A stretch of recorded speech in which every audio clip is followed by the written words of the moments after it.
कीर्तन कसं करायचं, कीर्तन कशा करता करायचं,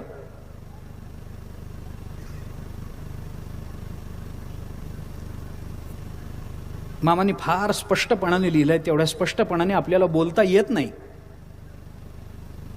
पण कुठेतरी कोणत्या तरी वयोवृद्ध अशा कीर्तनकारांनी, अधिकारी सत्पुरुषांनी कधीतरी हे बोलायची वेळ आलेली आहे. आज पूज्य माधव बाबा घुले बोललेत, त्यांचा अधिकार आहे. कुरेकर बाबा बोलतील, अधिकार आहे त्यांचा, त्यांनी हे बोलावं. कीर्तनामध्ये योग्य अयोग्यता नसते. अमकं कीर्तन चांगलं आणि अमकं कीर्तन वाईट, अमक्या माणसाचं कीर्तन चांगलं आणि अमक्या माणसाचं कीर्तन वाईट. कीर्तन वाईट नसतं, माणूस वाईट असेल. म्हणून आपल्या संस्थेमध्ये पत्रिका न छापण्याची पद्धत आहे. पत्रिका नाही आपल्याकडे.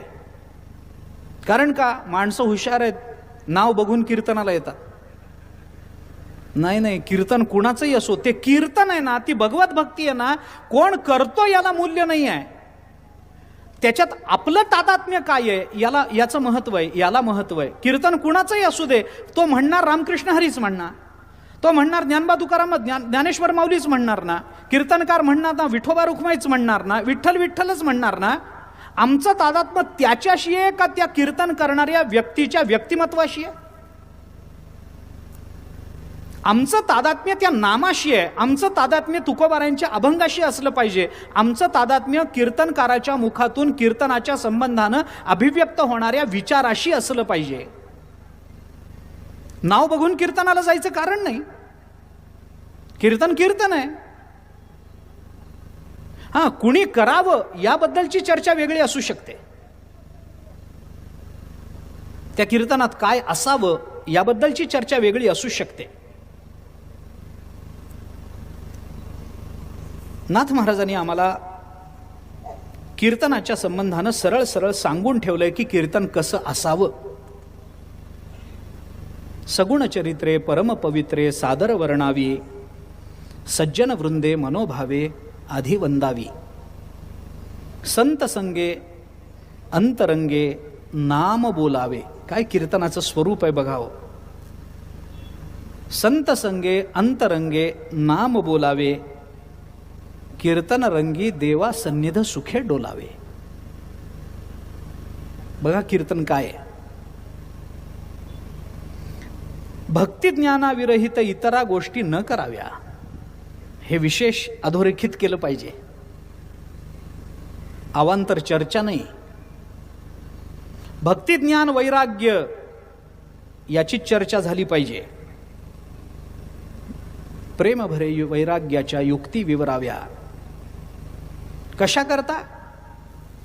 जेणे करुनी मूर्ती ठसावी अंतरी श्रीहरीची, ऐसी कीर्तन मर्यादा आहे संतांच्या घरची. जेणे करुनी, बघा, मूर्ती ठसावी अंतरी श्रीहरीची. श्रीहरीची मूर्ती जेणे करुनी अंतरी ठसावी असं कीर्तन असलं पाहिजे. प्रातस्मरणीय गुरुवर्य मामांचे गुरु होते गुरुदेव रानडे. मामांना शिकवायला होते. मामा त्यांना गुरुस्थानी मानत असत. मामांचे आध्यात्मिक गुरु जोग महाराज होते, याच्यात वाद नाही. मोक्ष गुरु जोग महाराजच होते, याच्यात वाद नाही. पण मामा जिथे शिकले तिथे त्यांना शिकवायला गुरुदेव रानडे, फार मोठी आध्यात्मिक साक्षात्कारी व्यक्ती, त्यांच्या हाताखाली मामांचं शिक्षण झालं. हे कशा करता सांगतो तेही सांगतो. जेणे करुनी मूर्ती ठसावी अंतरी श्रीहरीची याच्याकरता म्हणून बोलतो. कीर्तन कसं असावं, त्याला शिक्का कसा बसला बघा.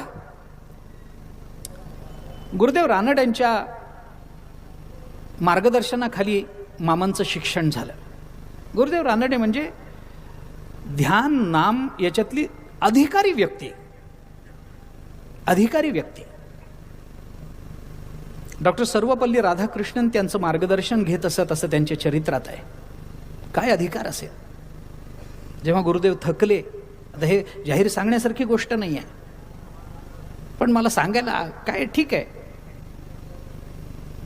गुरुदेव जेव्हा थकले आणि त्यांची व्याख्यानं बंद व्हायला लागली, त्यावेळेला मामांना डॉक्टर सर्वपल्ली राधाकृष्णनाने विचारलं होतं की तुमचे गुरुजी जर व्याख्यानाला जात नसतील तर ते माझी शिफारस करतील काय?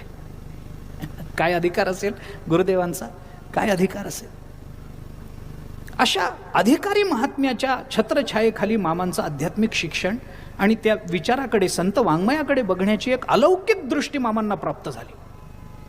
गुरुदेवांनी आपल्या उत्तर कालामध्ये जेव्हा त्यांचे कार्यक्रम व्याख्यानं बंद झाली, महाविद्यालयात ते बनारस हिंदू विश्वविद्यालयाचे व्हीसी होते, व्हाईस चान्सलर होते गुरुदेव रानडे, मोठे अधिकारी व्यक्ती. जेव्हा त्यांचे निवृत्त झाले त्या पदावरून, इकडं आले, त्यांची साधना सुरू झाली, बाकी सगळं सुरू झालं, कार्यक्रमही बंद पडले, निवृत्त झाले सगळ्यातून. त्यावेळेला एकदा त्यांनी काही कारणाने म्हणजे भाऊसाहेब महाराज उमदीकर हे गुरुदेव रानडांचे गुरु, त्यांच्या पुण्यतिथीच्या उत्सवामध्ये गुरुदेव रानडांनी मामांना कीर्तनाकरता बोलवलं होतं निंबाळच्या आश्रमामध्ये. तारखेसहित सांगता येईल मला. निंबाळच्या आश्रमामध्ये बोलावलं आणि आश्रमामध्ये बोलावल्यानंतर काय, त्या आश्रमामध्ये कर्नाटकामध्ये का खेड्यात तो आश्रम, पण भाऊसाहेब महाराजांची पुण्यतिथी, गुरुदेवांचे अनुयायी सगळे जमलेले, तर काय टाळकरी मिळणार तिथं. तो संप्रदाय तसा कीर्तनाचा नाही आहे, निंबाळ संप्रदाय, पण तरीसुद्धा थोडेफार मामांच्या ओळखीने मामांचं कीर्तन म्हणून सेवावृत्तीनं आलेले काही टाळकरी, काही एखाद दुसरा पखवाज वादक, ते कीर्तन झालं.